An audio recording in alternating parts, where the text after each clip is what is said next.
The seagulls follow trawler. It's because they think sardines will be thrown into the sea. Thank you very much. Talking nonsense. So I thought, no, enough's enough. Why should I put up with that? Talking nonsense. So I thought, no, enough's enough. Why should I put up with that? Don't back down, double down. Don't back down, double down.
So guys, thank you for joining us on this Monday Club, Sunday Club on a Tuesday. It's great to be here with the Monday Club regular Jono and the judge, the special Cairney.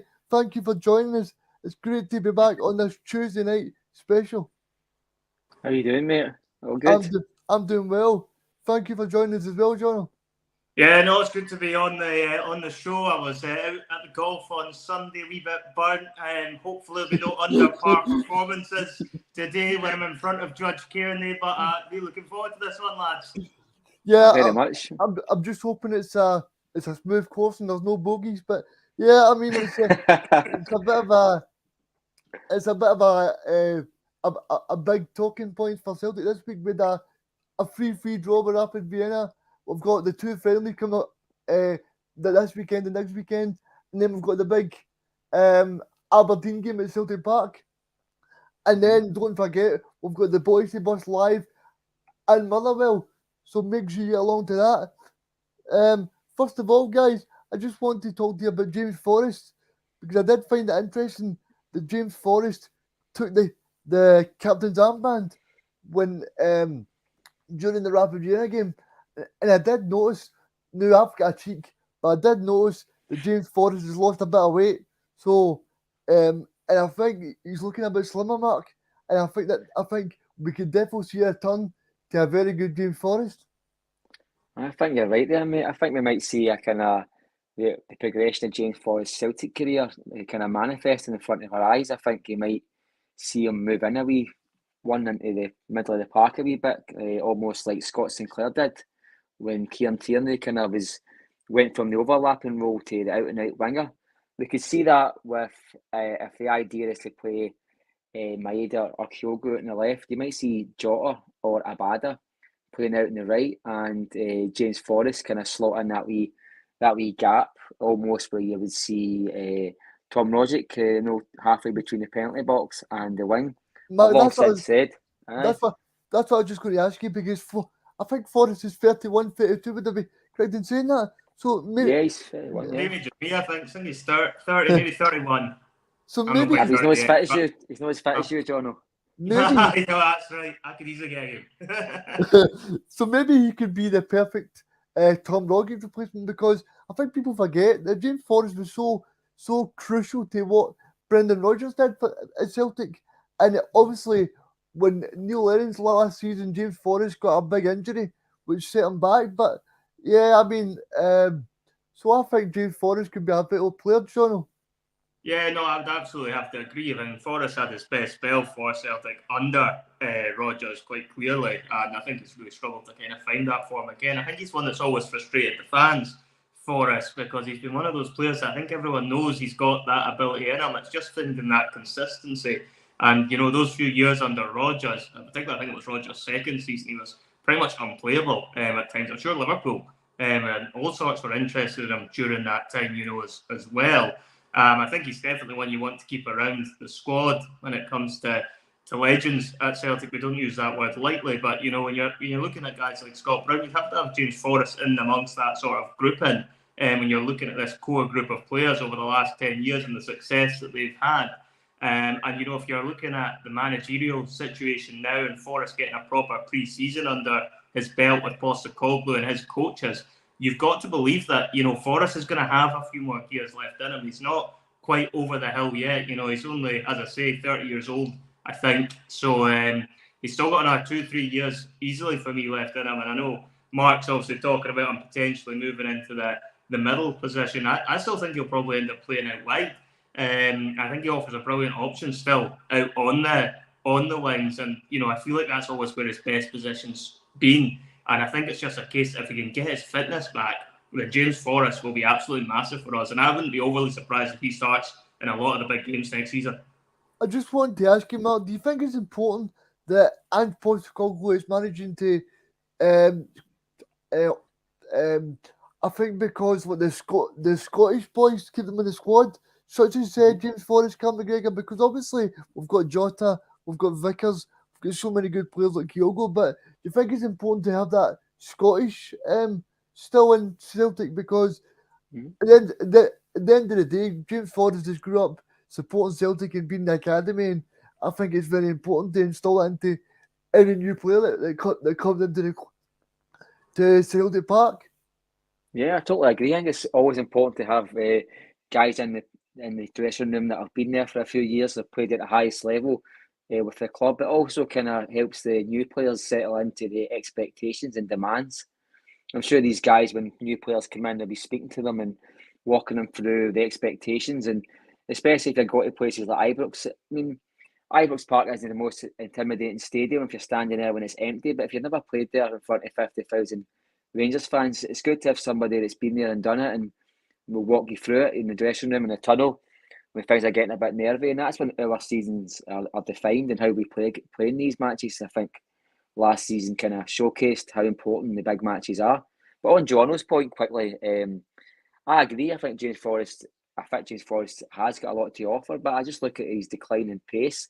It's a natural decline, I think, Jono. I think his pace and his age, he can't help. You know, he's probably, if he still run faster than me, don't get me wrong, but I think when he's... I'm not to that point where the qualities are to be getting in the first team at Celtic. Can you beat Mark Yeah, Cairney? of course. I'm sure that's one of the criteria. I am the benchmark, mate. Don't you forget it. Well, I do feel like Celtic's movement going forward is particularly quick just now, and I don't know if maybe he's still at that level pace-wise. You know what I mean?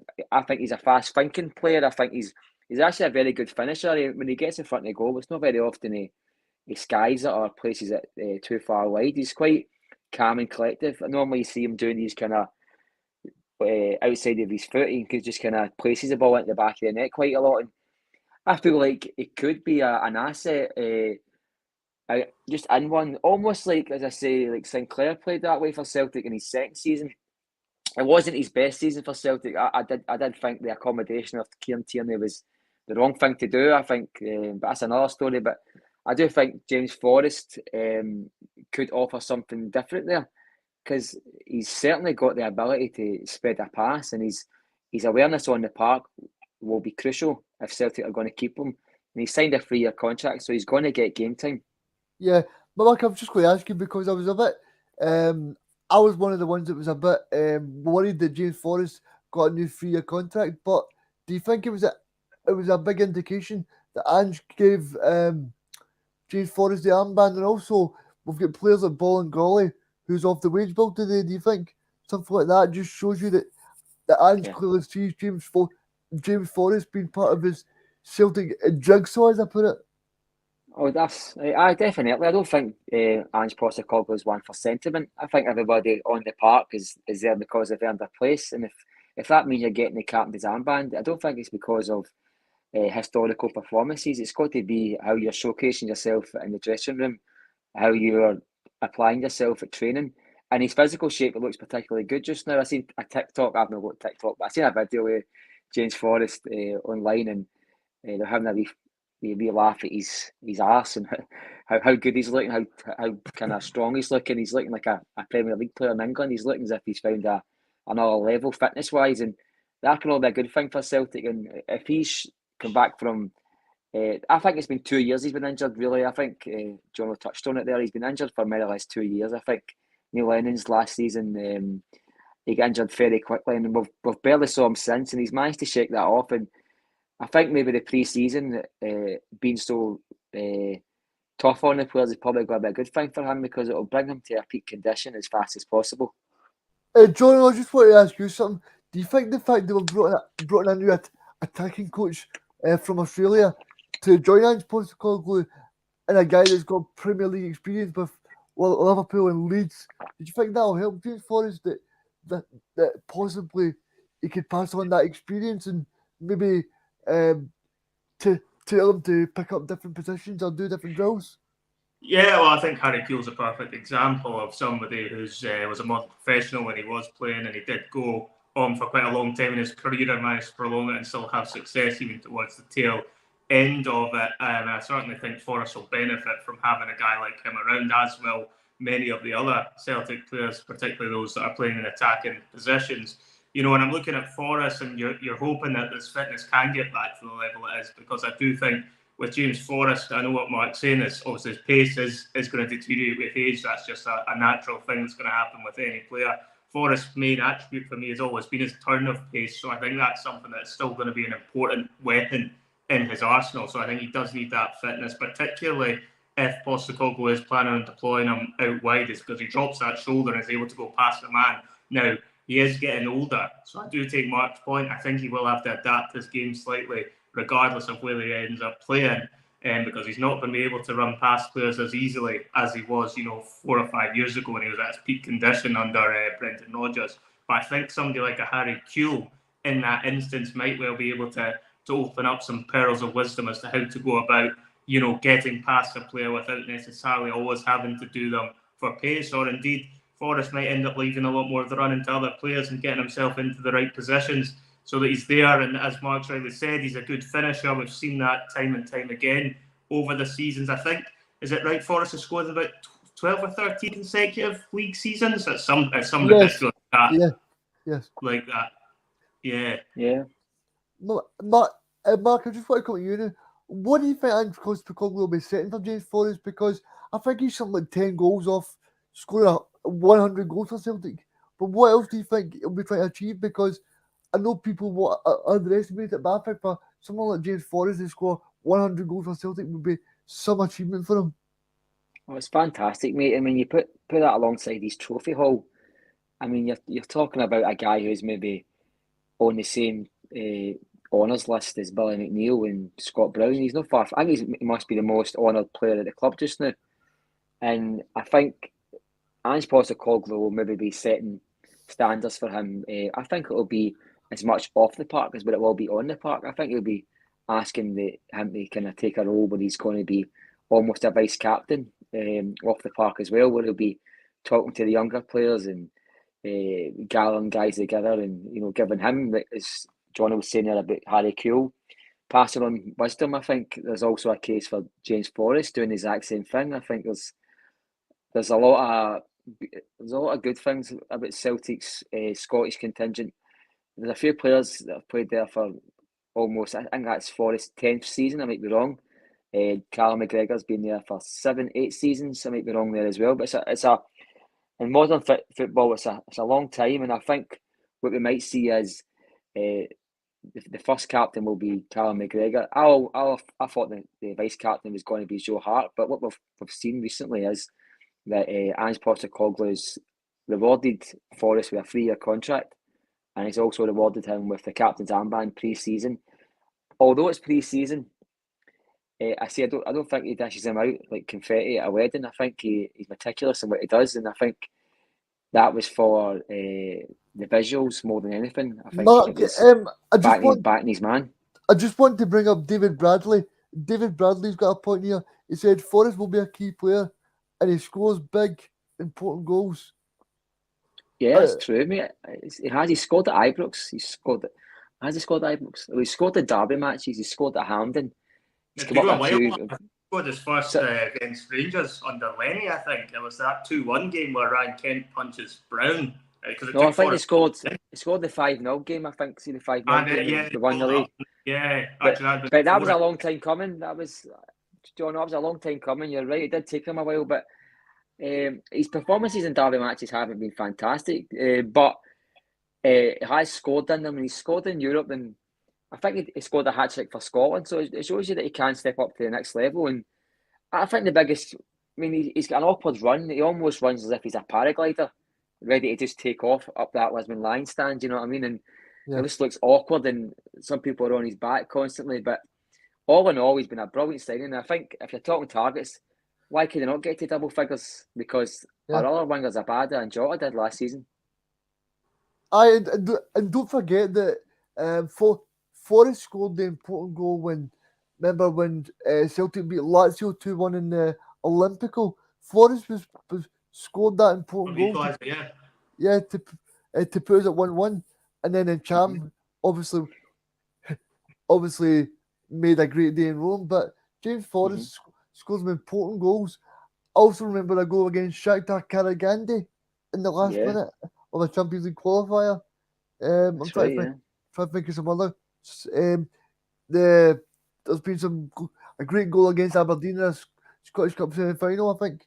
But there's been some great goals. A few different moments for us where he's definitely came up trumps, and there's no reason to suggest he couldn't do it again. Remember, he only played a cameo last season, and he still scored an important goal against Livingston away in the tail end of last season, in a game that, let's be honest, at the time we were a bit concerned about going into, because it's been such a horrible ground for us to play on in recent years. But Forrest played his part that day and made sure we got the win. It's been an interesting one. Obviously, I'm thinking Forrest probably goes out wide. Mark's obviously thinking more, I'm assuming, like a number 10 sort of role, Mark, and possibly... Yeah, not too dissimilar, no, mate. Just kind of one in, I think they would call it, eh? Yeah, it'd be interesting, Reegan. Where would you see him slotting in? Who comes out if you think Forrest goes in? Sorry, me? Oh, sorry, Reegan. Sorry. No, to Reegan. I'm interested to see where he thinks Forrest fits. I think it's hard to say, because I think if you're Ange Postecoglou, I said this to Mark earlier, I think Ange Postecoglou is set with who he wants to play. I don't think for me he's going to be playing every single week, but I think he's going to be a very important member of that squad. We've got 5 substitutes this year, and also don't forget that we're playing Saturday Tuesday for a long period of the season because of the shutdown in the Champions League as well. So I think Forrest will still get a lot of game time, but I don't see him being in Ange's first 11. I see him being in his first 14 or 15, but not his first 11. It's a fair point, mate, I think. I think it's those ones, because the squad games it's going to be so important, with the fact you've got the Champions League games in the first half of the season, and then you've also got the fact that World Cup's on at Christmas this year makes a big difference too, because that is going to mean there's going to be more congestion to get through the games. I'm not entirely sure how it works in the second half of the season, but I feel like it must mean that there's probably going to be more games squeezed in that second half to accommodate that. I think so. I just want to bring in this point from Monty. Monty says, I would like to see Forrest deployed as a left wing back. What do you think about that, Jono and Mark? No, because when Ronnie Dyler played James Forrest on the left, he almost ended James Forrest's Celtic career. Out on the left, James Forrest is a man down. I don't think James Forrest would shy away from the fact that he's very poor out on the left. He's very capable on the right. He's played his best football for Celtic and Scotland out on the right. I think for me, in the notion that him playing out on the left is a no-no for me. What about you, Jono? I wouldn't be playing him out on the left at all. I don't think he's particularly useful out there for me at all. I just didn't think he's really ever had a particularly great game when he's there. I know he's kind of played in a few different positions in his time at Celtic. I'm not even keen on him in the sort of wing-back roles either. I'm not overly fond of him there. He's done that, I think, for Scotland as well, and I just don't think he offers enough in that role defensively to be playing in that sort of position.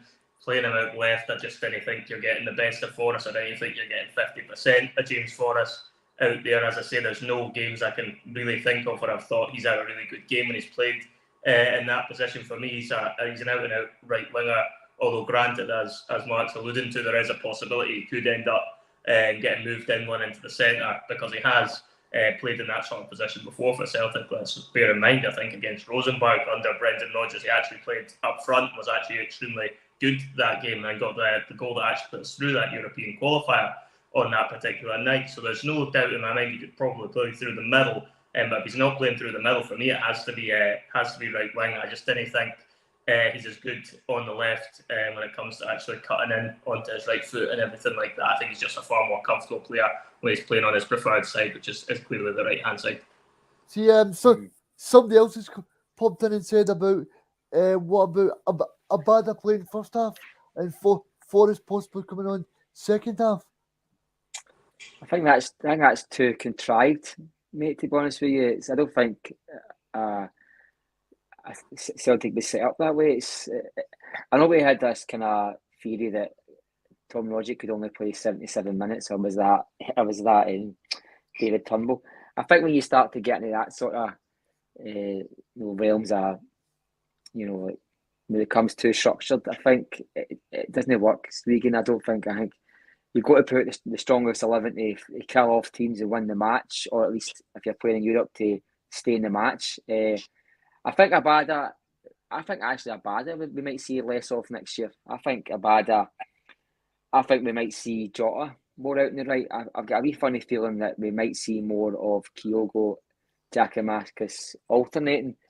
But I think we might see a lot of games where we see Maeda, Giakoumakis, or Maeda and Kyogo with another winger. And I think if it's a choice between Jota out on the right, with Maeda left, or Kyogo on the left, or Forrest or Abada, I think you're picking Jota more often than not, because Jota has said before that he's quite comfortable out on the right. Although his best football is out on the left, but he's very capable on the right hand side as well. Yeah, I just want to ask you guys, we didn't speak about it before, but what do you make of Bolingoli leaving Celtic? Because I think it's probably a big waste of wages for the past couple of years, because I think he only played against Motherwell last season, would I be right? Motherwell away? Yeah, he randomly got a game. I think it was Motherwell away. I think you're right there, it was a strange one when he actually got picked for that game. So I remember a few of us were scratching our heads when we see him in the first team, because he kind of came from out of nowhere, and particularly with how his sort of antics had been going off the field. It looked like his Celtic career was long over before he even got to that game. I think, even putting that side of things to one side, when you're looking at him on the pitch as a footballer, I didn't think he offered much as a left back. His positional sense for me was terrible. I remember I went to the Europa League games under Lenny when we were in that group with Lazio, and I was in the North Stand for those games. You got a perfect view of him on the left hand side of the pitch, and honestly, he was caught out of position so many times in those games where he just didn't track back, didn't really look as if he knew what he was doing defensively. I think he wanted to play more as a winger than a full-back, to be honest with you. And even going forward, I didn't think he was offering enough for me to make me think, oh, he's a big loss. And then when you add in obviously the fact of what you got up to off the pitch, then I think we're probably quite happy to see the back of him, truth be told. Probably the only good game that I remember was I'm playing at Ibrox when Celtic won 2-0 when they played Julian, and was it that Fabrice Brother, the Norwegian guy, was playing right back. What's his name? Somebody Maurice Bauer. I think he Maurice came on as a Bowen, sub. aye, did aye. That's right. But, Oh, aye, 'cause he got, was it somebody got sent off? Somebody went right through him at the end, one of the Rangers boys. Yeah, That's I right. think it was the boy It who said he was it was going it was Jordan Jones. Jordan Jones. Aye. The boy who That's said right. he was going to kill off 10 in a row. The boy who said he was going to be the messiah to Rangers fans. And David Gerrard looked at that and said, "That's the last time you kick a ball for me." I think he loaned him out very quickly. I think he got rid of him because of that. But no, I totally agree with Jono. I think Bolingoli his career will be summed up with what he did during the COVID season, and I don't think he'll be missed by anybody. And I think he actually showed a lot of distaste for the club and the Celtic fans with some of his antics, and I actually blame him for the derailing of that season. I think he started the season was going to run off a cliff anyway with a terrible setup, terrible manager, etc. But he started that ball going downhill, and we started that season basically 2 matches behind Rangers, and we just gave them a cushion that we couldn't get back for. And I think he plays a bigger role in that season deteriorating than what memory serves. Now, Mark, the next talking point I want to move on to is a point that me and you spoke about the last couple of weeks, and that is about the Celtic board. So the Celtic board basically, from what I've been reading online, the Celtic board are looking at possibly doing a Japan tour in 2023. Mm-hmm. So, do you think this is good for finally the Celtic board seeing what they can do in different avenues around the world? Yeah, absolutely, mate. I mean, sorry, go, Mark. no, I really don't mind if you want to step in, John. On you go, buddy. Well, I was just going to say, I think it's a good move commercially for them to be looking at the Japanese market, and in terms of getting more fans and doing that, similar to I guess what they're doing in Australia at the end of this year. So I think from a commercial point of view, it makes absolute sense to be doing that. I know we're obviously looking at this. I believe it's going to be summer next year is the plan for that, which does come with risk if you don't win the league, because then you're going to have to play qualifiers. Which do you really want to be going on a tour halfway around the world and then coming back to playing potentially sticky qualifiers there? Hopefully that doesn't happen. Of course, we're looking at it and we're feeling optimistic that we will win the league, but you've got to bear in mind that that's a possibility there. And then even I guess if you're looking at it from the point of view that Celtic do win the league, you've still then got to consider the fact it's a long haul for the players to be going out there and then coming back for competitive football. And it's one of those ones where you think it could end up draining them a little bit, and it might be too vigorous a pre-season. It would be the other sort of concern there.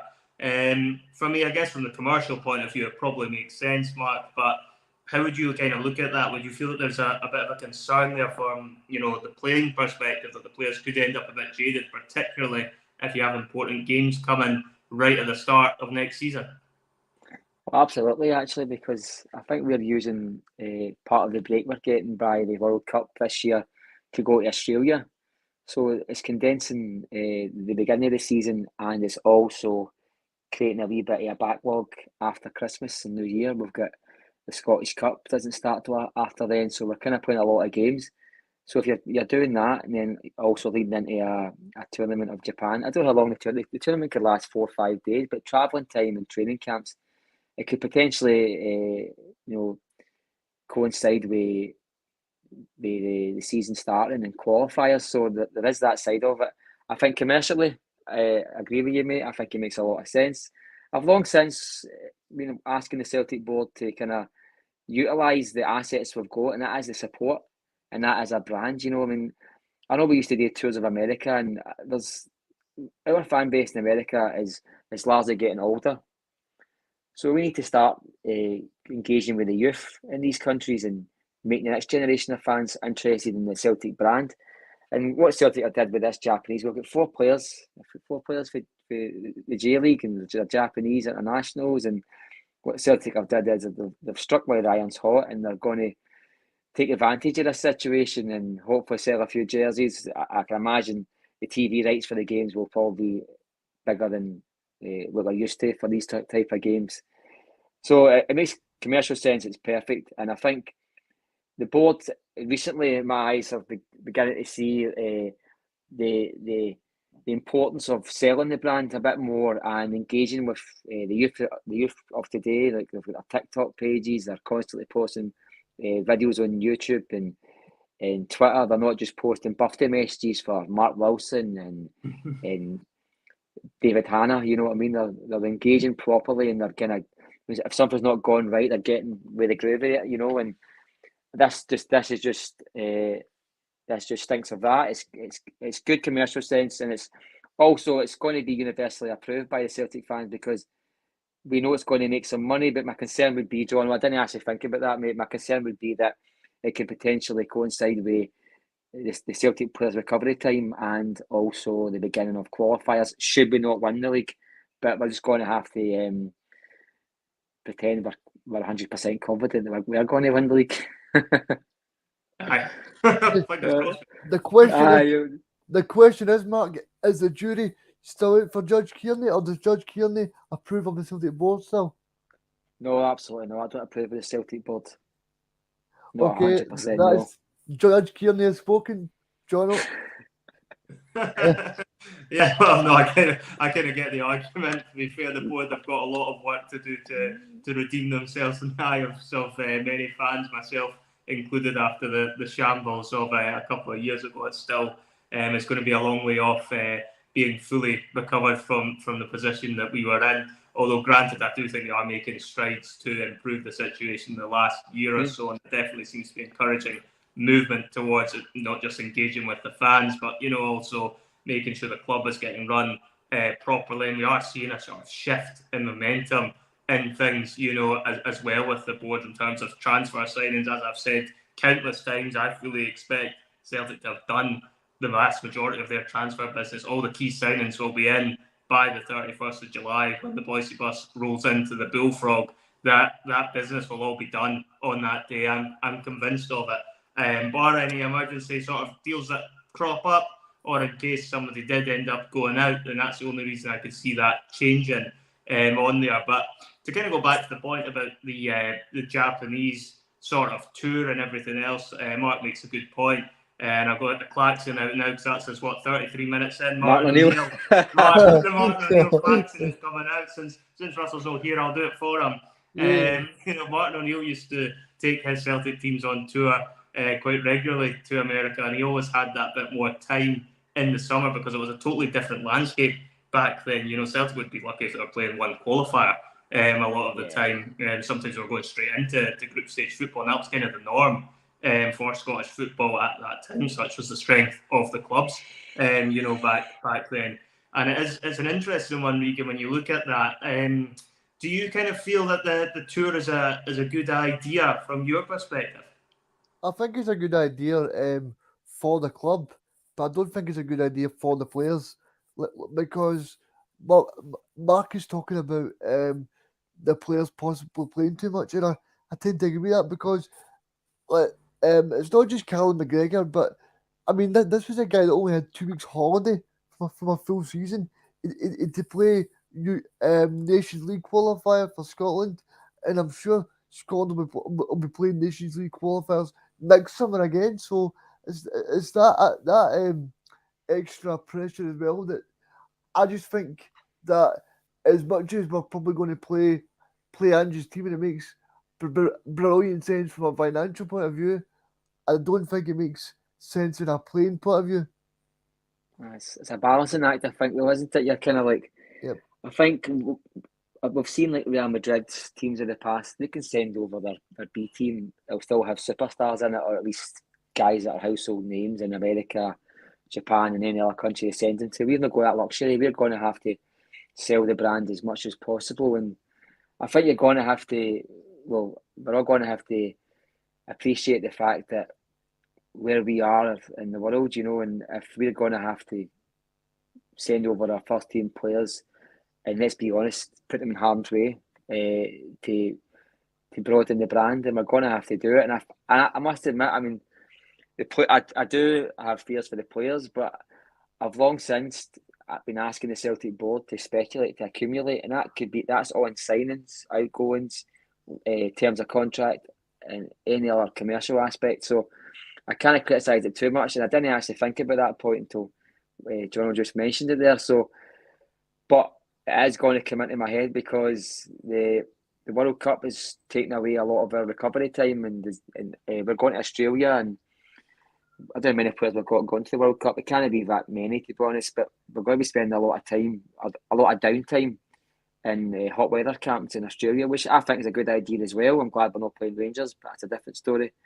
But I think if I wait up, I can see more good points than I can see bad points for the club itself. But for the players' point of view, it is a wee bit of concern. Yep. Mark, I want to move on to a different point now, and that is that Jota and CCV have signed. Celtic fans were absolutely so happy that happened, right? But for me now, I'm just a little bit concerned that we rest on our laurels, because as much as we don't want to admit it in this podcast, in our Celtic podcast, Rangers are bringing in some players, and they're going to put us a proper challenge in this year, and we need to be up for it, because this is what I said to you earlier as well. For me, I want to bring some players in who can challenge the players at the first 11. But I don't know if we're going to be doing that this summer. I think it'll just be players to fill holes. Yeah, I think the starting 11 for the Aberdeen game on July 31st will be that last year's starting 11 with Bernabei in place of Taylor. I think any player that's going to come in is going to be backup players, and I think that's completely wrong. This is just my opinion, and I think we need to strengthen. I think we have to replace, although I'm mentioning Forrest, but that was on topic. I think we have to replace Tom Rogic with somebody of his ilk, or at least somebody with the ability. I also think we have to replace a squad player in Beaton, because he was capable. Also, I would like to think that £40 million in the coffers that wasn't banked, wasn't accounted for. Carter Vickers and Jota are going to progress to the next level, so they will improve the team from last year. So that's an improvement straight away. It's not stagnating. Yep. I think Bernabei is going to improve the attacking threat. I don't think he's going to improve I don't think he's going to improve the defensive qualities of the team, because I think he reminds me of Jono was just saying there, the ball and goal, his performance in Europe when I seen him the other day there.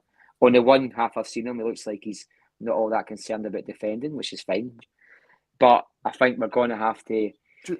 I think we're going to be buying players. In my opinion, it's early days. There's still like 40 days left, but I think our starting 11 next season, and I think will be last year's team with Bernabei at left back. See, the biggest problem for me is, Mark and Jono, the biggest problem for me is that people say we've got a big squad, right, which we have, but they forget that Giakoumakis, when he came in, he was always injured. Kyogo was sometimes injured. You had Forrest was injured. You had Mikey Johnson was injured. So it's okay saying right now we've got a big squad, but I think over the course of the season, when can we say we relied on Mikey Johnson, James Forrest, Giakoumakis? Every single, like the St Johnson game, for example, we had to bring in Joey Dawson from the B team, and I'm not coming on here being negative. I'm just saying I don't want Celtic to rely on Mikey Johnson and Kyogo as the main striker for the whole season, because as much as Maeda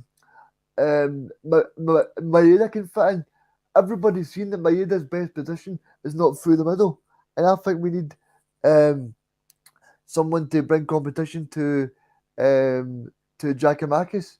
Everybody in the bus loves Giakoumakis, but we know that he did often get injured, and I'm disappointed to see this week that Jordan Larson is not on, because that would have been fairy tale stuff, as Mark and Russell said on Sunday when I catched up on that yesterday. But I'm just a little bit sceptical, John, because of the injuries to Giakoumakis, to Johnson, and to Forrest, because these are three big players that are available right now.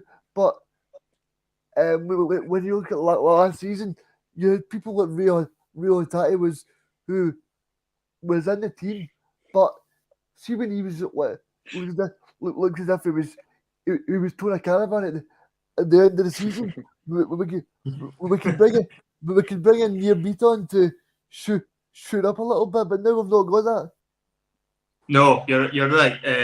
We definitely need a few more reinforcements. I don't think there's any doubt about it. I don't think many Celtic fans would be content if this was all the business that we were going to do in terms of incomings for the window. It's an interesting one with Beaton because I actually think the replacement for Beaton is actually already in the ranks. I think it's James McCarthy. I think McCarthy is being primed for that position. I think he's maybe taking a bit longer to get himself up to speed, but I think Postecoglou might still fancy a bit of James McCarthy. I know he wasn't overly impressive last season, and I'll give him a chance, mate. I'll give him a chance. I wouldn't be hanging my hat on him personally, but I wouldn't be overly surprised if that is the route they choose to go down. And they look at McCarthy as the fallback option. You've got to remember, James McCarthy was a top player in the Premiership for a large number of years. And there is still a possibility. He's not completely over the hill in terms of age that he couldn't possibly, bring it back. If anyone could bring him back, it possibly is Ange Postecoglou and his coaching team around him. However, it's whether or not they're going to be comfortable if they had to throw him in. If you're in a crunch game, say at Tynecastle and we're edging the game 1-0, do you bring on a James McCarthy to try and get you over the line in that game? It probably does concern me. I'm not going to lie, but I wouldn't be overly shocked if that's how Celtic choose to play this and think they've already got their holding midfielder there and James McCarthy, and they've had a year to try and get him up to speed as a sort of backup option. Now, in terms of that position, I don't think we're done in terms of business there anyway. I think there'll be another one brought in, but I don't think it'll be a case that he'll be brought in as a sort of beat-on sort of play as and when required. I think it'll actually be a more different sort of option there. Similar to what I was saying last week, I think they're going to look for a powerhouse holding midfielder of the Wanyama type mould if they can possibly find it. So they need a bit more steel in the middle of the park. Celtic are crying out for it. I felt at times against Rangers last season we were bullied. And I don't think Beaton would have been an answer for that anyway, because I just didn't feel he's that type of player. He's a bit tall, he's got a bit of physical presence, but I didn't feel he's got the heart for the fight a lot of the times, Beaton. So I kind of feel, if we are to go and push on a bit, we are going to need a midfield enforcer of sorts in there. And hopefully that is something they're still looking at after, the Sousa deal seems to have fallen through. So I would imagine possibly. Because that's the big still problem. in the market. Because that's the big problem for me, Mark, is we've got people like David Turnbull, Matt O'Reilly, Rio Hatate, but all of those players are kind of offensive midfield players. I think we need at least 3 or 4 solid players that can break up a game and step in there and go, right, I'm going to take this game with a scruff of the neck. A Scott Brown or a... Number 6, I think they call it, don't they? We need a number 6. And I definitely think we need a bit of physicality. I think we need a Paul Hartley or a Barry Robson, somebody to get the foot stuck right in. Aye, you're right, and we're needing these players and we're needing that position addressed fairly quickly, because I want to see them bedded in. I want to see them play as many pre-season games as possible. I think we're 19 days away from starting the season. So I want to get guys, 19 days isn't a long time, guys, before you know it's the weekend and before you know it's next weekend. So it's time is getting to the stage where we should be getting these guys in to embedded as soon as possible. And although there's a lot of time left in the window, I think we've already got a budget set in place. We know what money we've got. We're not waiting on qualifiers, and the manager isn't waiting on persuading players to come in based on where we're at in Europe. We know where we're going to be. So that excuse is away from us. And the thought of having James McCarthy and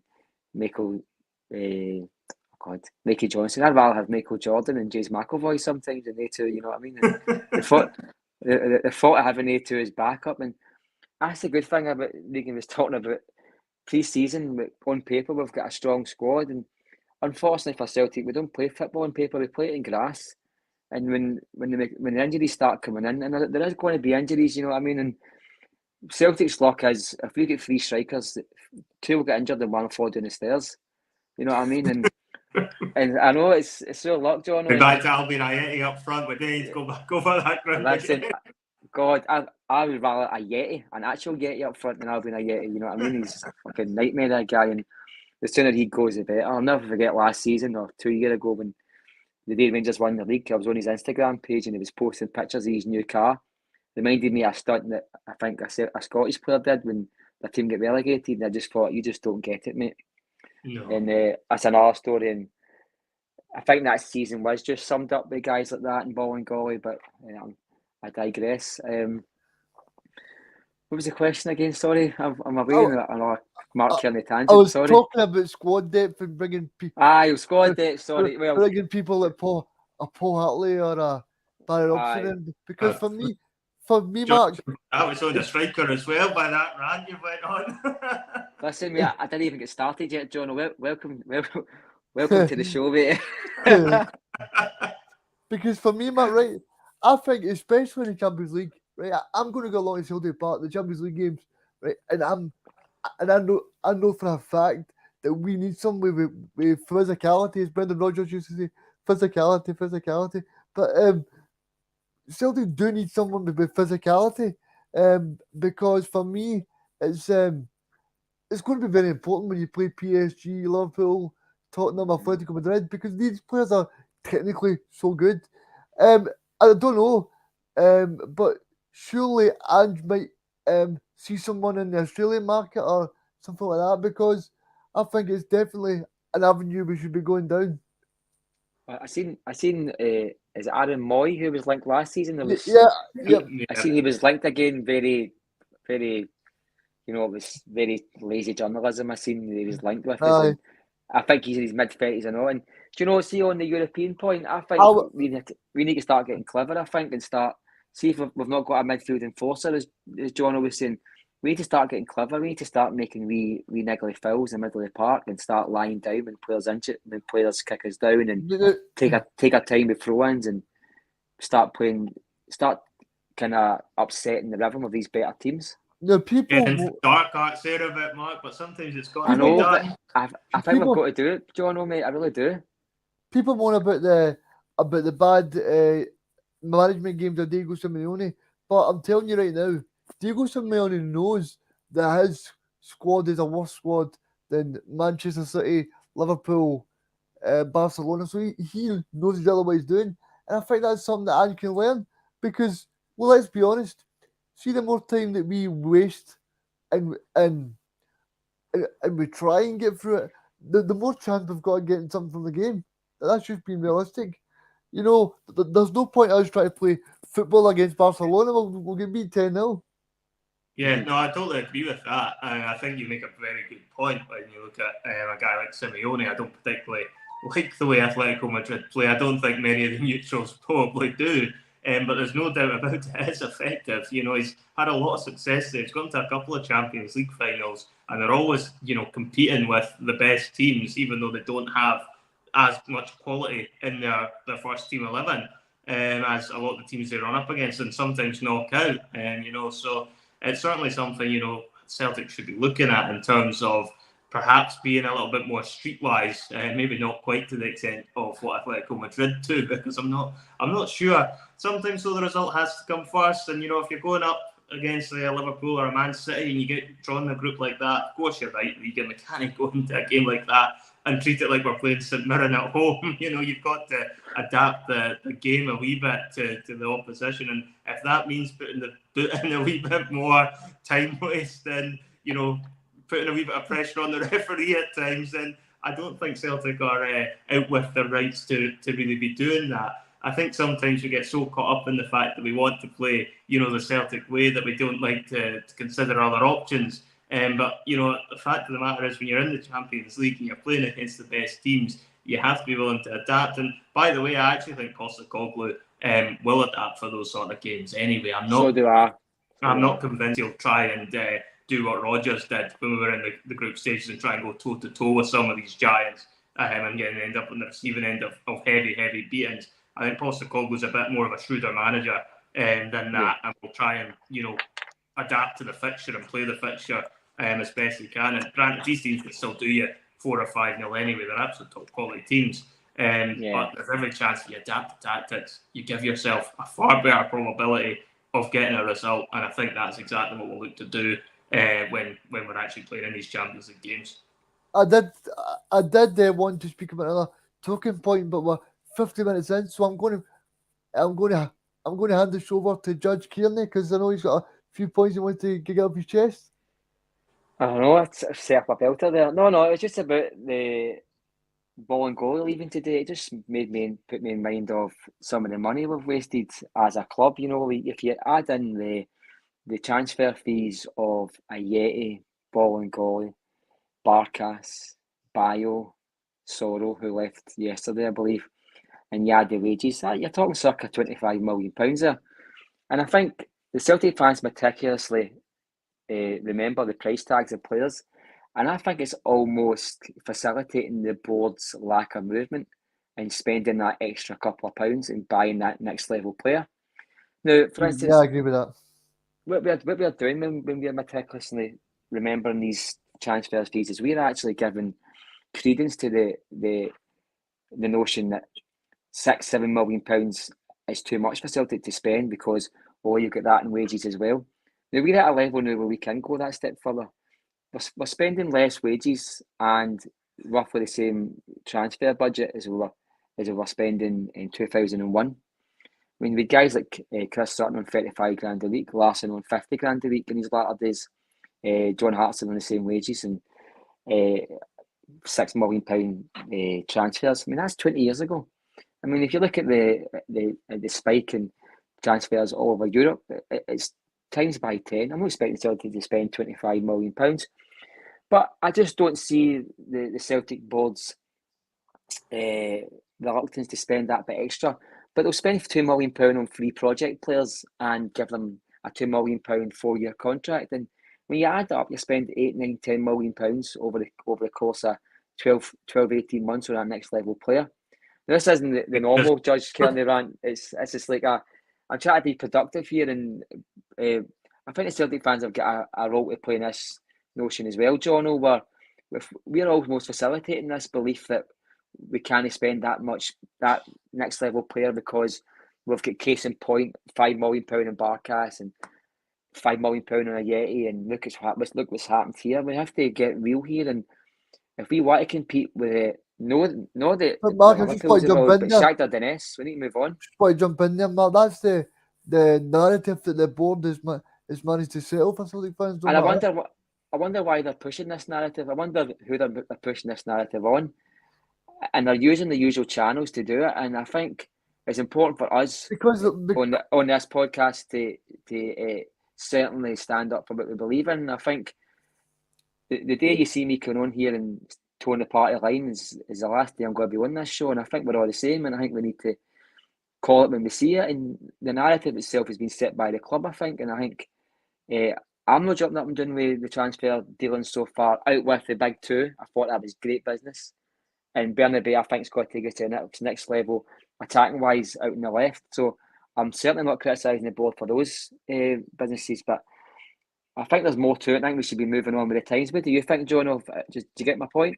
Yeah, no, I totally get it. I think from the board's point of view, to play devil's advocate here, I think they'll probably look at it and think, they'll spend 3 players, bring them in, and they'll think, like, even if they can turn one of them, and even if they have 2 duds, then it's still money well spent. Whereas if they spend bigger money on one player and it turns out to be a dud, like has happened previously, then they're probably thinking they've lost that money, and that's probably why they kind of do it. It's a proper business sort of approach. Whereas I think they're not really getting with the times though, in terms of football, and particularly if Celtic are serious about competing in the European stage, you can't be spending £2-3 million on a few project players, because if you're doing that, odds are they're not going to be good enough on most of the occasions. You will occasionally find a diamond in the rough, but they're few and far between, as has been proven over the years when Celtic have been doing it. Whereas, if they were to speculate to accumulate a bit more, then there's no doubt, and we're not talking huge money. I don't think Celtic fans are turning around and demanding they empty the war chest and spend £20 million for a player. But no. If there's somebody there that's going for 10-12 million, I don't think that's unrealistic for Celtic to be spending that type of money on one player. Provided they're comfortable with it. I would imagine. What was your kind of thoughts, Reegan?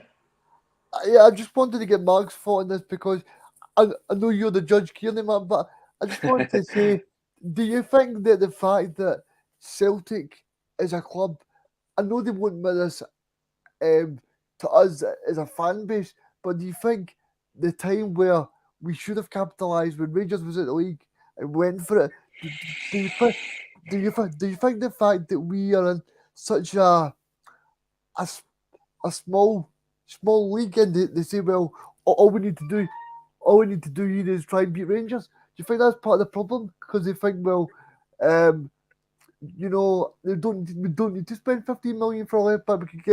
We could get Greg Taylor to fill in. Because I think that's part of the problem. Because if you look at like, Ajax, right, the whole reason Ajax have done well for years is because they've got a great academy. They've got Totally. they've got a great structure. But I think if you look at it, Celtic's probably not got a good academy because I know they'll say to me, "Oh, we've got Callum McGregor, we've got James Forrest." But see, when you look at overall, when's the last striker we produced? When's the last centre half that we produced? We got Stephen Welsh, but I would probably say the last good centre half we produced was Steve McManus. Probably the last. It was hardly See, brilliant, wasn't it? It was hardly I know, brilliant. but he was actually summed up what you were saying there. He summed up exactly what you were saying there. He just typifies Celtic just doing enough to So be do above Rangers. It's like if you shoot for the stars, you might land on the moon. That's what I say. so do John will do, say that £12 million shouldn't be out with a remit. so do you Shouldn't think their narrative is stay ahead of Rangers and our narrative's totally different, where we want to try and improve the club, but internally Celtic boardroom is holding us back. Yeah, absolutely, Yeah, I would think absolutely. so. I would think so. I mean, if you look at it, and I think the board have always had their eyes mainly on just trying to stay ahead domestically, but even then they take their eye off the ball, as has been proven a few times, even outside of bottling the 10 with the decision making that happened that season. And you've also, looking further back, they've always been reactive. You go out in the Scottish Cup semi-finals under Ronnie Dyler, and they have to react to that situation. Whereas, they were quite comfortable just plodding along. When Rangers were out that league, they decided to bring Ronnie Dyler in. Part of the Lisbon Lions stands shut, and they're not doing enough to entice the fans in. That's what the problem is at that particular moment. They're signing guys like Nadia Chifji and expecting Celtic fans to be like, "Oh, Nadia Chifji, he's going to take us to the next level. That's brilliant." nobody's buying it, and I think they gave up, Jono. I think they gave up trying that wee short period. Do you? I think they just thought Because we'll do enough just to get us back. Yeah, because as much as they won't tell us this, in public to mainstream media, but I think that Celtic as a boardroom say they need Rangers, and that's sad for us as Celtic fans to hear. But I think that's how we've not progressed in Europe, unfortunately. Yeah. They said we've got a standalone philosophy. I think that was Lowell's words. We've got a standalone philosophy, and I think you were standing alone in that Lisbon Lions stand if you were sitting there that season. But I mean, you look at someone like Brendan Rodgers. I mean, Brendan came in when it was the worst possible Rangers team. That should have been the time where we went, right, throw all the money possible at Brendan. Got a great manager. We were paying the best. We've paid the best money for a Celtic manager. Throw the kitchen sink at him, But Scott is coming in the comments and saying it's a biscuit tin mentality from the Celtic board back, and I tend to agree with that. I wouldn't agree with that as such, but I think the biscuit tin mentality. I think there is a wee bit of credit to that. I think we have spent almost £20 million this summer, which can't be forgot about. Do I think it could be £35 million in total comfortably? I do, because I've already said a couple of times on the show, the Celtic board have said themselves they don't account for the Champions League money. In fact, they actually had to announce today the London Stock Exchange 2 weeks ago that they were expecting figures that were far exceeding expectations. They actually had to announce that before they put their figures out. So I'm going to wait interested to see how much money we've got in the bank, because for a board to feel that they had to tell their shareholders that there was going to be a strong balance sheet come figures time, it just shows you what position we're in. I think we're going to be surprised at how much money we've made the last 12 months. So I think there's going to be a lot of cash line there that's not being utilised, and I'm going to go back to it. I don't think we're a tin. I was alive and I saw the biscuit tin mentality. The Carl Muggertons and Wayne Biggins, and we signed guys for the army. We signed 3 players that played for an army football team at one point. You know what I mean? And Rangers were buying Gascoigne and we were buying Bamba Gascoigne. You know what I mean? And it's kind of like absolute now, isn't it? Though, Mark, it's kind of like that biscuit tin, like sort of label is just kind of stuck now. It's stuck with us, mate. It's not a biscuit tin. Maybe it's a celebrations tin we've got, but we've still only got wee short arms. You know what I mean? We still kind of get to the boat with all that pile of money. We're taking out the bounties, mate. We're just not hitting the actual pizzas in this. Oh, we can't get the topics out of the wee Snicker bars. We're not getting to the good ones, mate. And I think the biscuit tin's probably, as he said there, we're not going to shake that tag off forever, but we spent almost £20 million, which can't be forgotten about. And if you add the wages, I'm sounding like the fans that I'm discouraging, but you're talking maybe £30 million there. So the investment has been made, although there has been incomings. But I do think there's scope to go another £10 million at least in this window. I really do, and I don't think there's any reason why we can't. Mark, sorry, just to interrupt there, Reegan. Do you think with that, Mark, that would mean that they'll spend $10 million without letting somebody go, though? Or do you think that $10 million will be spent with them selling someone?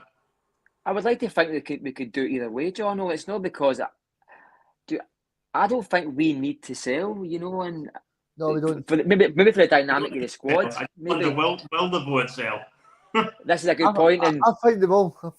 And right, I'm going to ask this question quickly if we've got enough time. On you go. I've already said my piece on this. I think if you had to sell one player, it would be for me. It'd be Turnbull. What about you, John? I can ask you first. What would you be? Who would I sell if we were having to sell somebody at the team? I had to sell somebody, and it's not going to disrupt the dynamic of the starting 11 and the squad itself. Yeah, I mean, you would probably look at it, and you know, Turnbull's. He's looking like he's coming on to. It's a tough one. I know. Like Turnbull. But I mean, he's probably the name that kind of immediately comes to mind as one you could think is possibly indispensable. I didn't really feel Celtic should be getting rid of anyone because I just didn't feel there's enough. They are. But if you were I was asking you a question and saying, "Oh, we need to sell somebody," and you'd probably look at a Turnbull that could fetch decent money. I think he's been looking for the Premiership, and it's probably right in the sense, particularly if we go back to the earlier conversation we were having, that Forrest could slot into the number 10 role. You've still got him and O'Reilly there, and they probably could get away without actually replacing Turnbull in some ways. That the board might look at that and think it's an appealing option. I think if you were looking at it from an overall squad perspective, then Turnbull probably makes sense. If you got rid of any of your other players that are going to go for big money like a Kyogo or something, that's just going to massively impact the squad. So for me, it would be Turnbull, although I think Celtic should really be holding firm in this window. Although with the board, they do tend to like to do a bit of business and they do like to sell if the right bid comes in. I think it could end up being Juranovic that goes because that's looking more likely. And again, I guess you could make the argument with Ralston in there, Mark, that Juranovic. That's my favourite, mate. Well, that's my favourite. I wouldn't mind that. I was going to say this as well. Do you think Juranovic is actually injured, or do you think Celtic are saving him just in case a bid comes in? Well, he's going to be back tomorrow night. He's back tomorrow, is he not? Is he? Definitely. Yes, yeah. Because I was thinking, are the series injured just to keep?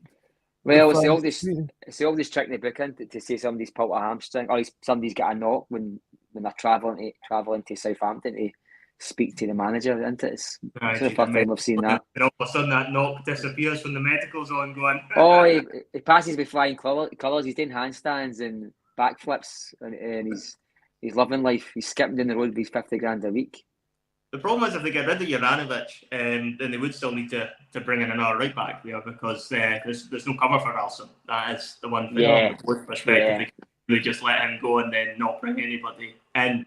And I know a lot of people like Ralston, but I think a lot of people would also be equally concerned if he was to become the main first choice right back with not serious enough competition to push him. Similar, I guess, to what we've had going on the left hand side of the pitch, which we've addressed this summer with Greg Taylor, because I never really felt he was under any pressure in his position, just due to the lack of options we had that played there. So I think if they did get rid of Juranovic, the board again would have to to go to that celebration stint, as you like to call it, Mark, and find us another chocolate to replace him with. Yes, I've that got to would do see. me good. I've got to see, Mark. I'm glad to see Danielle in the comments. And she's not chose to watch Love Island. It's great to see people. Oh, It's great I to was see. surprised at that, mate. Great to She's see waiting people. she's waiting to see us three. She's We're got three better. hunts on here. There's no Rangers who was going to watch Aye. Love Island tonight.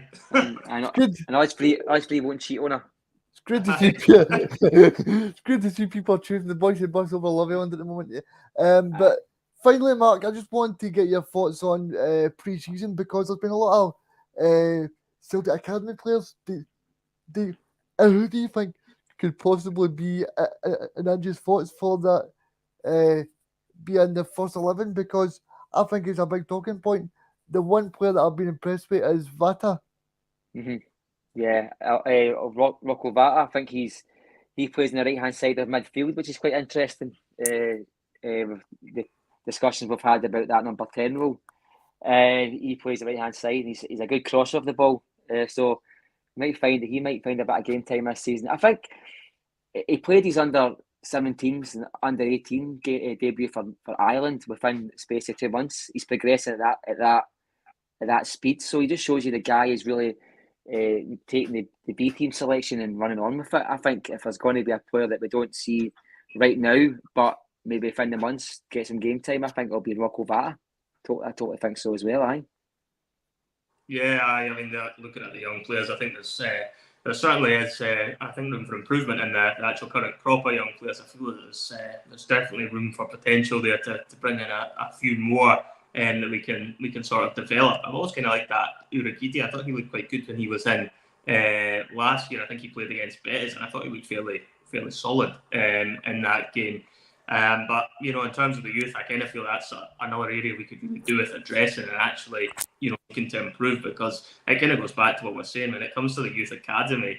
And granted, obviously we've got McGregor and Forrest, who have been brilliant successes out of the youth. But you're looking back at it now, and both of them broke in quite a while back. I mean, McGregor was the most recent of the two, and he must have been about 7 or 8 years ago now, at least, I would have thought. So since then, you've got Ralston now kind of pushing his way back in, although it did look, if the wrong manager had been appointed, Ralston was probably for the door, although it looks like he's now going to be getting his opportunity, and he could end up emulating the likes of McGregor and Forrest in terms of trophy hauls. But it's an interesting one that there's not really been as much, I would say, coming through the academy. And I'd put that to you, Reegan. Is that something we should be looking to spend some of this Champions League money on, is looking at the academy and finding ways to improve that? Yeah, because as much as we say that it's great to bring in players, Jono, there's nothing better than seeing somebody else coming on the part that supports Celtic, because as you'll know, I mean, it's great to see academy players with some great players over the years, and I think like the academy players can sometimes be a favourite because you know that they've supported Celtic like you and me, and they're doing their best and they're scoring the goals and they're scoring important goals and contributing to the team. Because someone like Callum McGregor, I mean, I bet there's loads of players that's been released by Celtic. I can name loads like Andrew Robertson, John McGinn back in the day, but there's so many we can talk about. Kevin. Yeah, there's so many. Brad Friedel. He was in. No, he was in the same. He was in the same.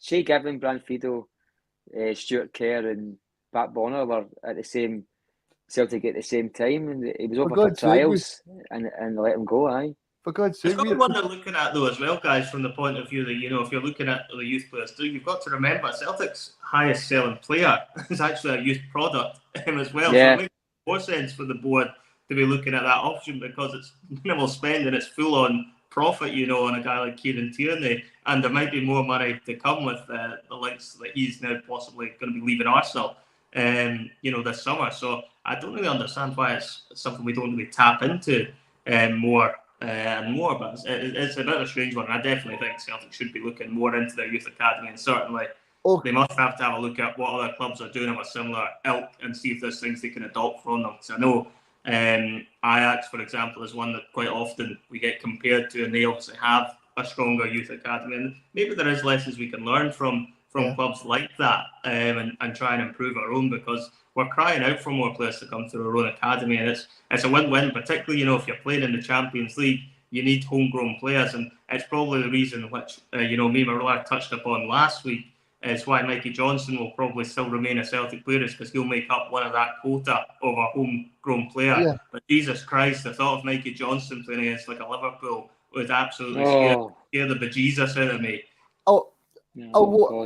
I want to apologise to the bus driver, because I know we've ran way over 60 minutes, but I've got one more point to make, and that is, do you think he's going to kill you? Do you think that players will be put off by Karamoko Dembele, the fact that we brought him through the academy and it's not worked out? Do you think they would put off? No. Because no, I don't think so. Because Celtic because let's be honest, we've not brought through that many youth players in the last couple of years. You just need to look at the two. Remember Ewan and Liam Henderson. They two were great players, but didn't bring them through very well. And look what they. One went to Bayern Munich last year, and one went to Liverpool. There's a lot of players that have left us. One went to America. The harsh reality is. Sorry, Jono. Ben Doak went to Liverpool, so the harsh reality is, if these guys are good enough, they've had game time, and that's Karamoko Dembele as well. I think if we're talking about the academy, see if you add up Ralston, James Forrest, and Callum McGregor, 3 homegrown players, you're talking maybe 40 to 45 trophies sitting there. A big chunk of Celtic's history sitting there, and that can make up 3 of our starting 11 next season. So as much as we're saying we've not had a good good youth project, good youth academy, if 30% of your starting 11 is Scottish and come through the academy, that's still a decent number. But the next conveyor belt of players I just don't see. Okay, guys, well, it's great to be on, and thank you for joining me on this Sunday Club, Monday Club on a Tuesday. Are you guys going to be heading along on Saturday to the Blackburn game? Because I'll possibly see you. Because I think I'm going to buy a ticket tomorrow and go along. So. Oh no, I'll be at the pub. Although I believe my older brother may well be making an appearance there, so you may well see. Oh, Bhoycie. I don't drink. Yes. Okay, well, thank you for joining us, guys, and enjoy your night. Thank you. Pleasure. About me deliberately trying to cause controversy. Well, I work in the media now, and you've got someone sitting there next to you who's an embarrassment to the media profession. He's an apologist. He's a charlatan.